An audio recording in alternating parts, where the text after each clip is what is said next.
This is Kugan Cassius for IFLTV. Delighted to be joined by Mr. Peter Fury. How are you, mate? All right, Coogan. Good to speak to you. How have you been? All right. I'm good. How's life? How's life? Same as they say, same shit, different day. Or same day, different shit, whatever you want to say. Yeah, I kind of get that now. Now I'm catching up with your age. You still got a way to go before you get to me. 49, aren't you? 49, and I'm 57.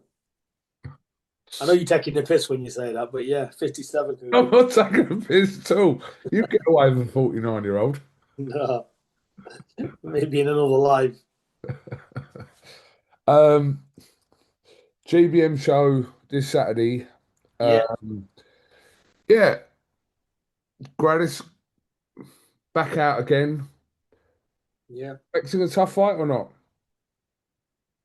Uh, yeah, I think it's a good opponent. Yeah, it's a good opponent. He's a good lad. He's been training.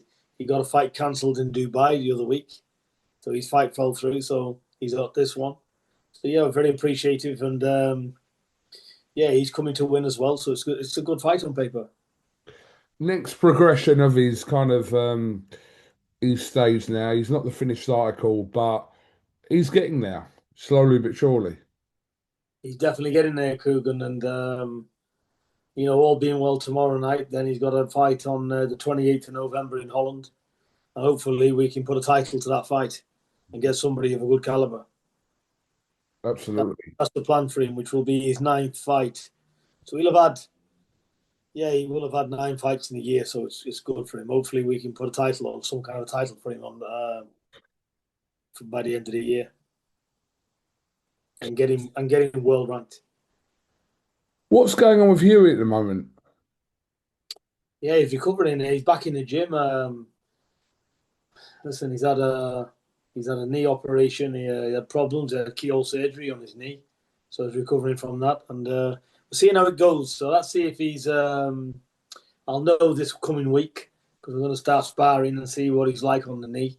And if he's okay, he can be on November the 8th. Yeah, I was going to ask. We're definitely going to see Hughie at some point before the end of 2025. Yeah, definitely. He'd be out. He broke his hand, didn't he? And then that healed. And just as that was healing, the knees give out.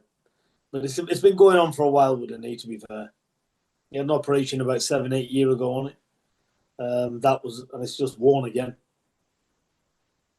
It must be really frustrating, not just for you, obviously for Hughie, where he should be in some of these big fights that are being announced at heavyweight. He should be in them. Well, you should be, but if your body's letting you down, then you can't be in them. So you can't get in there with one leg. so you know, but he's had another. Listen, he's had one issue after another, hasn't he? So we'll see. But he should hopefully this is the last of his issues. But he broke the hand, and then he's had this. So we are where we are. You couldn't write it. Let's put it that way.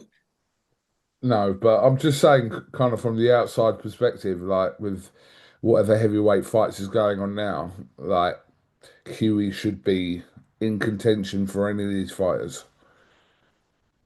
I think he's just got to get himself. He's just got to get right with the knee. He is in the gym and he's training on it. I think he'll be all right. But either way, look, he wants to get going. He wants to fight on the 8th of November and he wants to fight on the 28th. Um, he wants both of them dates. But it's all right saying you want both of them dates. I've got to see how he spars, and he's not sparred yet. He's doing all right in the ring. He's only started punching on the pads last week. He's fit because he's been doing a lot of training. He's been swimming. What else? Doing a lot of cardio with Peter Clark. He's been training every day with him. Um, Doing a lot on his conditioning and stuff. Obviously, he can't run because obviously he's had the knee thing, hasn't he? But he's been doing swimming. He's been doing a lot of other stuff. So he's fit. Mm. So getting ready and being ready for the fight is no problem. It's how he can move on the leg. All right. Well, listen, we obviously hope he's back by November, getting contention to fight But yeah, before he is out, and then we'll see what happens after that. How old is he now? Fury? Uh, he's turned 31 on the 18th of this month. He's Okay. just turned 31. Well, you could say still a baby. So He's definitely no baby, but he's experienced, isn't he? So he's doesn't need to. experienced. He's been in with fighters that some of the fighters who are fighting now could even dream of, to be fair. Yeah, look, he's just got to get right and get back active. Let's see, because we could see him out twice this year. If not, it's going to be once. Yeah. All right, we'll keep us updated on that. It's going to be a good show Saturday night with GBM. Good fights on it. Yeah. There's some quality fights on there, Coogan. There is some good lads. I'm assuming that's where you are now. Yeah, back in the hotel room, doing all the usual stuff. Had the weigh in, where we went for some food, and just come back to the hotel, going to relax, make a few calls, and fight day tomorrow. And as soon as the fight's ended, I'm in my car and I'm gone. You know what I'm like. I don't wait around. If I could, I wouldn't even be here now. I'd be in the car, I'd come back. But it's one of them, isn't it? Okay.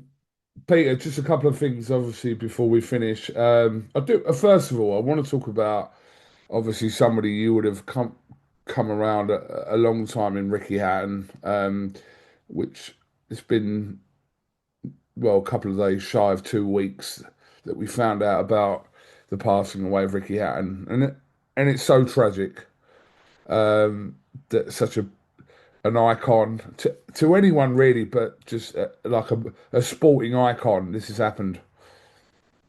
Only he knows, you know. He said to me, he said, when you've got someone on your shoulder, he said, and it's putting all these doubts in your mind, he said it's a very difficult thing to shake off. You know, he was talking to me like he almost had a person on his shoulder, you know, telling him he was no good, this and that, you know. So just, you know, it's hard. Well, to be, to do, to imagine what he was going through when he's got a family there, and to put all that to one side and just want to end it, it shows you, you know, how much of a low place he must have been in. So at least now he's at peace, God love him, and you know that his family and his loved ones will see him again in the afterlife. That's it. So there's no more you can say, but it's very, very tragic for a young man still that had the world at his feet, was idolized, respected, done massive achievements, you know, got the best of everything, and still, you know, this happens. Yeah, and I think 46 is no age for anyone. No. But yeah, Ricky Hatton's been retired out of the ring properly for probably 16 years. I know he had his comeback fight, etc. But this is deeper than just boxing, isn't it, Peter? You know, we had a podcast with him some time ago. I don't know how long it was ago, nearly a year ago now, I think. And he come on that podcast, and it's a good listen actually. Um, and he opens up there, he touches on it, and I don't think he really got over the highs of the boxing to not having boxing. You know, I think he struggled with that a lot, and also his losses. He thought people was laughing at him when he was walking down the street. You know, so all these type of things, it's all played a factor, and it's a build up, isn't it? It's you know, it can get to you. You know, people say a lot, but it was all these things. It was an eye opener listening to him on the podcast because he was talking there for a good couple of hours, so it gives you an insight to what he was having to deal with. But obviously, he was in his own house. You know, it is what it is. Only he knows. It's crazy to talk about a high profile athlete that only suffered really two losses in his career. I know he had the fight against Sinchenko, which was 3 years after the Pacquiao fight, but really his defeats were to Mayweather and Pacquiao in this generation. And when you look at possibly he viewed that as not good enough, is it's insane. Like his This two is what losses. this This is is that. the Go so on. you know it is. It's ridiculous when you think about it. You know what he achieved, and he's beat by the two most elite, best champions in the world today. Yeah. You know, Look what he achieved: two-time, two-weight division world champion. He's just a lovely fellow, Ricky, and he, the fame and the money didn't change him at all. He was the same. He was the people's champion. If everybody could be saying he's a people's champion, this was him. He wasn't sly. He wasn't two-faced. He wasn't telling the cameras what they wanted to hear, telling people a lot of bullshit, to get some fame, even extra. He was a real man. And, it's a crying shame what's happened to him, really. It is. Absolutely. I think But there's a lot of people there. There will be a lot of people gutted about it, and it's understandable as well. yeah, and also you like not even prior to obviously a couple of weeks ago, but you wouldn't have heard anyone talk any kind of bad or negative about Ricky Hatton. Like what could you possibly say that was anything negative about somebody who I don't think what Ricky Hatton done in terms of a fan base will be replicated in our lifetime. I don't. It was insane what he done. Look at the fan base he had, and they all travel with him. Droves of them, thousands and thousands of people idolised him. That's a massive statement, isn't it? So, yeah, there's only been one of him, but he won't be forgotten. He's in the Hall of Fame, and that's where he should be. And you know, God bless him. That's all you can say. He's in a better place.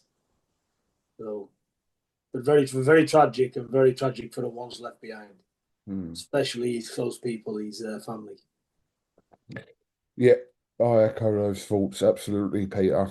Um, all right, well, just a couple of things before we go, before we finish, shall we say? Yeah. Uh, Benn Eubank coming up. What are you expecting in that, Peter? Coming up in November, the rematch.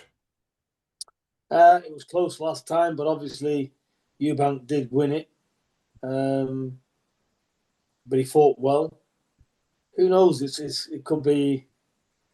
I don't know what the weight clause is. Another one because Same Eubank. as the first, Peter. Everything's the same. Yeah, well, he struggled with it. I think he looked drained. Chris Eubank in that fight. But let's see. He must feel okay. He's doing the same thing again. So who knows? But you know, this could be a different fight altogether. I'm sure Benn will have looked at it. He knows where he's gone wrong, and he'll improve again. Yeah. So it's up for grabs this fight. Got to ask you, Peter. I don't know if you saw the press conference from a week ago, but there was some mad things going on in the press conference, which I was at, where Eubank was saying that Matchroom and Eddie Hearn had stopped the ambulance from leaving on the first fight, etc. Did you see any of that or not? Listen, they've obviously got some beef between them. They genuinely don't like each other, I think, um, and that's what it is. I can only speak as I find. Every time I've met young Eubank, he's very polite. He seems a nice fella, and we've done a little bit of business with Eddie Hearn. He's always done what he said on the tin, so I can only speak how you find people, can't you? I don't know Eddie that well personally, but he's always seemed okay. And we've had whatever business we've done. The man's paid his money for his fights, and that's all you can say, isn't it? Yeah, it was a bit of a mad press conference with what Eubank was saying. Listen, I don't know the ins and outs. I don't know what's true and not. Um, Obviously, he believes it to be true, and look, if you believe it to be true, then why would he not say it? It's up to it. Look, if you don't like somebody, and he can't very well do anything physically about it because he loses his license. He's got a lot to lose, but obviously, he doesn't like the people who he's on about, so he's calling them out. So that's it. Just get on with it, isn't it? It's better than being sly, isn't it? It's better than thinking it and not saying anything and being falsely civil. Better just say what you think, isn't it? yeah, no, listen, if Eubank believes that, then for him to come out with those comments, yeah, okay. Like I said, I'm not going to get into the ins and outs of No, what, well, we can't get into the ins and outs and say who's wrong and who's right because how do we know? yeah. I don't know what he's saying right. I don't know if he's saying wrong. How do we know? You don't know, do you? So we can only just say and listen to it. But listen, it's all good viewing anyway. The little bits I seen of it, I did laugh. To be fair, it was comical, wasn't it? Um, But I'm sure Eddie's got thick skin. It won't bother him. I don't think Eddie'd be too bothered anyway. Oh, I don't know. We spoke to him afterwards, and he was mortified by the remarks coming back. But we'll leave that to them. We'll leave that to them. Exactly, they've got themselves to deal with. We'll I leave that imagine to there'll them be. with the I court. can imagine there's going to be more lawsuits flying up and down everywhere. Yeah, we'll leave that to them anyway. Yeah, Don't know if I spoke to you about this or not, but Moses Atama, Peter. I know there was talk of, which obviously I don't think it's going to happen now, but there was talk of him going in with Alexander Usyk next. I mean, we know Joe Parker was also in line to fight Usyk. We know Joe Parker is now fighting Fabio Wardley on the 25th. But be interesting to see Moses Atama's next move. Would he have been ready for an Alexander Usyk, in your opinion, if that fight was to happen next? I don't think it's much of that, but I think it's a tall order to ask somebody like Usyk to fight Otama when he's on his way up. There's a lot of there's all risk and no reward for Usyk. I don't see Usyk and his team going anywhere near it Yeah. because what's the point for them? Whether Otama can do anything with Usyk or not, that's another matter. We don't know until they get in there. But Usyk's got nothing to gain by fighting him, so I don't see that happening at all. Yeah, I don't think now it's going to happen either way. It was just obviously Turkey Sheikh wanted that fight straight after Itama's win over Dillian White. Um, Mm. I don't see it happening now, but I mean, I'd watch it and I'd be very interested to see how that played out. But We'd all watch it and be very interested to see. But I'm just giving you what I think. Knowing the boxing game, I think it's a slim to none chance. yeah, I agree with that. Um, did you watch Canelo and Crawford, Peter? I seen highlights, and Crawford just looked unbelievable. It seemed like everything Canelo did, he knew it was coming before he even landed it, and he just anticipated it and reacted to it, and always had the last say everywhere. So I give it him a lot wider than scorecards. I think what Canelo said was right at the end. He lost to the better man, and that's it. How could anybody argue with that? Where do you put Crawford now in the so-called pound for pound list? Do you put him at the top of it, or Well, who else is in there? what is Usyk? There's Inoue, still Canelo, obviously whoever. But I'm just saying, like, would you Yeah, put? he's in the top there because they're all different weights that you mentioned him. So in his division, he's in the top, isn't he?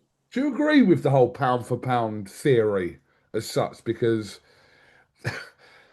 it's very kind of debatable about kind of how you look with the weights because it's whoever's weight going in now. But I think for pound, it should be done to separate weights, like you said. It's for heavyweights, for cruiserweights, all the way through the divisions as number ones, isn't they? But to establish pound for pound, it's not. It's who you've boxed, isn't it? It's the caliber of opponents you've faced, and that's it. I think Crawford belongs up there, though. Definitely, he's in. He's definitely right up there. yeah, I don't think anybody can argue with a skill set. The man's never looked like he's even come close to losing a fight. yeah, I agree. I've put Crawford at the top of my pound for pound list over the last kind of 2, 3 years. Yeah, Um, because you're looking at elite level fighters, and he's making them look. He's like taking all their skill set away. He's making them look pretty average, and mm, to do that, you are one special fighter. absolutely. Right, big question for the last one. Who wins, Tank or Jake Paul? I've got no idea. There must be 10 weight divisions apart. Um, And the rest? yeah, but on a level, you couldn't even compare them, could you? So, listen, they're making plenty of money, but that's all it is to me. It's a show. It's a show. It's a money fight. It's a business fight. It doesn't do anything. Yeah, as the old cliche, money talks, etc. I mean, Yeah, it's money talks, and it's all about money because it doesn't mean anything else. So that's just what I see. but the weight difference in between them is is insane. But I mean, I'm trying to explain this, and I said this, when was it, last week, about. I think Jake Paul's going to need a very strong crutch guard. Tell you, because I can see him getting it in the balls quite a lot. Do you know what? That Somebody, height, isn't he? Peter, somebody, I said this the other day, is that somebody who's not really into boxing, they just know a few fighters, Yeah. and they said to me, Um, could Anthony Joshua fight Conor Benn? This is what they said. And I said, I laughed and I said, no. And I'm trying to explain to them, obviously, Joshua's a heavyweight, he's like a welterweight, etc. This same person said to me the other day, you said that Anthony Joshua couldn't fight Conor Benn. I went, yeah. Why is Jake Paul fighting Tank? And I didn't have an answer to it. I generally thought, okay, you got me there. I can't now. I'm trying to explain how Jake Paul Tank is happening when Well, we've just explained it, haven't we? It's about the money, isn't it? I know. It's a spectacle. It's so I'm trying to one. explain this, Peter, to people that are not fully into boxing. Well, it's so ridiculous that it's a spectacle. So spectacles, people want to look at it. So that's it. And he's a phenomenal fighter, his Tank. So they'll want to see it for all them reasons as well. Boxing in 2025, eh? Who would have thought it? Never going to believe whatever happens. It's never going to believe it's a real fight. It's not. It's just a money thing, and people's gonna, you know, people. Listen, if they're paying it, and if they want to pay the money and they want to watch it, then good luck to them. I'm going to ask you a really awkward question now. Go on. If Jake Paul comes to you to ask him to train him, what would you say? Yeah, give me millions of pounds. Yeah, it's easy, isn't it? Listen, if somebody comes and offers you millions of pounds, you're going to do it, ain't you? If somebody wants you to lie, I don't know. I couldn't lie for millions of pounds. That would be another matter to say, go on stage and say, listen, I believe Jake Paul's the best thing in the world and all this. That's stupid. But if somebody wants to pay me money to train them, that's another matter. You're going to do it, ain't you? Fair answer. But that's it. But obviously, that's not going to happen. So they're all hypothetical things, aren't they? So, if I was to turn pro, I don't think I could pay you millions, but you'd get a cut of mine if I was to turn pro. I've got lads in my gym and they certainly don't pay me pounds, never mind millions. So you're I welcome think to come and I'd you're hope, welcome to come and join yeah, anytime. I'd hope that you just train me out of love, to be I honest. would. I've known you that long. We'd have laughing and joke. I think me and you do more on the sofa having a chat than doing any training. That's all we'd be doing, Coogan. Much appreciate your time as always, Peter. Yeah, Best. anytime. So Uh, you're going to Nigeria then? yes, I'm going to Nigeria in the next couple of days, and Nice that they're doing shows out there. Have they done any shows out there before? Is this no, they it? did one in Ghana recently, and obviously there's huge talk of AJ, who's possibly going to fight in either Nigeria or Ghana for his next fight. Isn't his origins from there? Nigeria, yeah. Yeah. So Makes sense. Plus, they'll idolize him out there, so it'd be big. It's a bit like Ali and Foreman in where was that? Uh, where they had that fight they yeah, had. Can't think now. Mine's gone blank. my mind's gone blank now and all. But yeah, AJ's possibly, when I say possibly, I say very likely, his next fight is going to be in either um, Nigeria or Ghana. Yeah. So yeah, we'll see what happens. Well, But talking about Ali Foreman, that was in Congo. Just my brain's, and that's why Congo's on your brain as well. Yeah. must be. Yeah. Thinking of that Yeah, that fight. was in Congo. That was in Congo, that one. Was Yeah. it? Yeah, it was. Yeah. That's why I keep thinking about Congo then. Yeah. No, that was in Congo. What was 70, that? 1973. Around there, wasn't it? 70. but we'll say 70 something. 70 something. I'm gonna go 74, but I think yeah, it was definitely in Congo. So uh, Yeah. Rumble in the Jungle, Ali Foreman, yeah, that was in Congo. So Was it Zaire or something? That rings a bell. um Or is that Congo as well? I don't know. I haven't been. yeah, I think Zaire comes on Congo comes under Zaire, I think. That's why. But yeah, I'm there anyway, Nigeria. So I mean Heard that it's good, A few people's been over there. I think Billy Nelson was telling me because he's from there, Martin Bacoli, isn't he? Congo, yeah. And he said he had a hero's welcome out there. He said it was good. He enjoyed it. People was they couldn't do enough. He said very polite people. But mind you, I've met Big Martin. He's a very nice man as well. I've met Anthony Joshua. I've got to say he's a very nice fellow as well. So you seem well, obviously Joshua's London, isn't he? You might as well say he's English, but he is English. But Big Martin Bacoli, he's definitely from there. He's yeah, they seem to be very nice people over there. I look forward to it anyway. Definitely, you'll have a nice time over there. Yeah, absolutely. Uh, Peter, best of luck with the show. By the time it Yeah, goes out, this will be on the day of the fight in the morning. Obviously, so best of luck tonight. And we'll have a catch up in the next kind of couple of weeks or so. But yeah, that'll do, Ruben. good luck with Kraus. Thank you very much. Good speaking with you. God bless. And you, God bless you.